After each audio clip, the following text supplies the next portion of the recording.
Good evening. Thank you for watching. Thank you for subscribing if you're not already subscribed. It is appreciated. I've been thinking a lot about resilience, moral fortitude, and whether people are cowards or whether they're patriots recently. I think a lot of the political elites in the country, they may be perfectly decent people, they may not be, but I think a lot of people can understand that they are moral cowards. They pick the path of least resistance rather than the path that is actually right for individuals and the country at large. This is just my observation, this is just my opinion. Parliament is meant to be the seat of British democracy.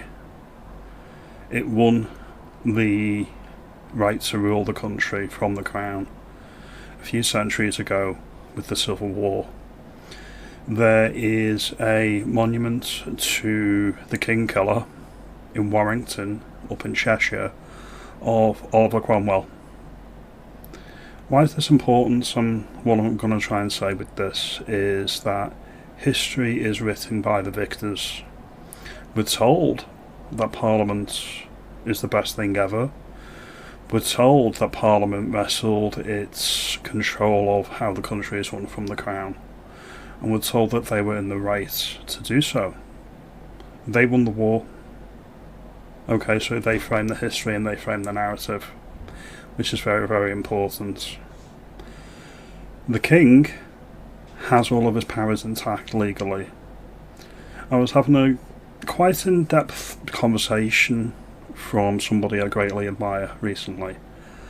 I haven't posted the video because I made a rookie mistake and a technical error, and the whole conversation is pretty much unusable. But that's a learning experience. But they made the point that the King is basically a declawed kitten. I don't believe that. I don't believe that at all. I believe they're coerced and they're controlled by governments, but they're not declawed. The royal powers are put into commission with elected civilians. As the system currently stands, that's the way that the country is run.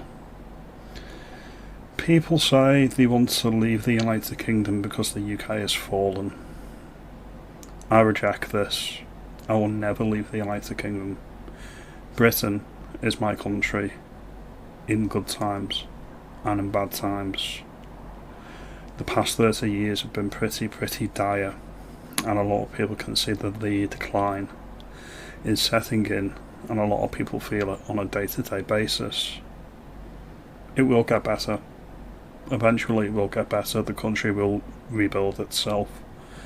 There's even a lot of people online that are signalling that it'll get to a civil war. They may be right. They may be right on that point. I personally I'm a hopeful person. I've got no right to be a hopeful person. My personal circumstances from high school and my personal life wouldn't lend anybody to think that there's any hope for the country. If you were to project my life onto the country at large, you would say this person should have no hope at all. And yes, I remain hopeful. Okay. I'm just an optimist. I feel it will get better, and it will take time, but it will happen. I'm not of the defeatist mindset. That's not helpful to the argument, and that's not helpful to the debate. The last civil war was against the Crown and the Parliamentarians. The Parliamentarians were meant to represent the people, not just the people that they agree with. And it's meant to be Parliament as a whole, not just the House of Commons. The House of Commons is meant to represent the common people. If you look at the people in the House of Commons, there are a few exceptions to any rule. None of them are common. All of the millionaires in the House of Commons There's nothing common about anybody or most people in the House of Commons. This is the fundamental change that country needs. You need to get away from the two-party political system, which is why reform, not just the political party, but reform in general, is greatly needed for the country. The next civil war will be fought against, if it was to happen, would be fought against the people. There would be an uprising.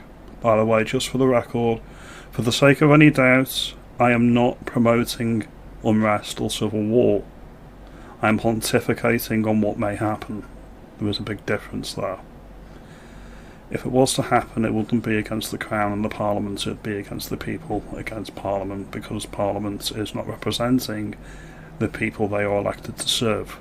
They are serving themselves, and they are serving vested interests. This is why there is a great sense of distrust, and it's not just between the ruling class and the working class. It works both ways. I have that bias, and I have that feeling that people that talk a particular way and speak like they've got a plum in their mouth, or they sound frightfully posh, frightfully posh, will never understand the working class of the country. So it's not just the elites that don't understand or think that the working class are beneath contempt. It's a two-way street.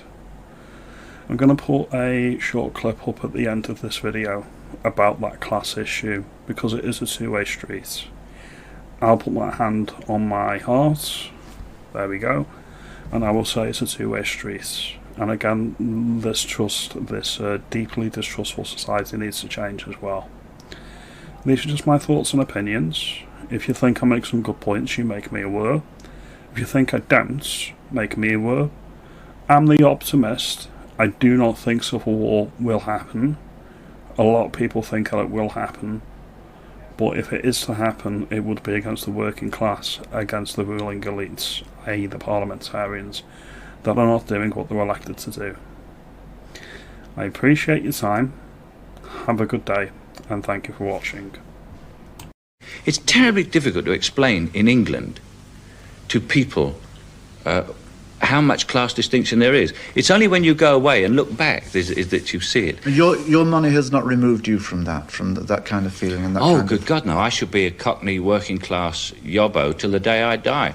I mean, when I moved into Windsor, it took me 4.5 years. I'll give you for instance.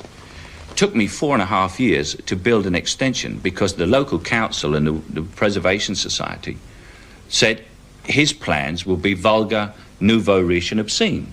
And they were actually published in one of the local papers as being that before I'd even printed any plans or had any plans for anyone to see, because they already knew that I was Cockney, vulgar, had success. I was going to be like a rock and roll singer and build a purple house onto a grade 2 listed mill house. And they just knew that, so they just printed. But you are quite proud of your you're very proud of your origins, and you do often frequently proclaim... Sure as hell I am. The reason I proclaim it is because half of the snobbery in this country comes from the working class themselves, who always think that other people are better. I know from elderly female members of my family, who should be nameless, otherwise I get in a lot of trouble, who say to me, I met a real lady on a bus today.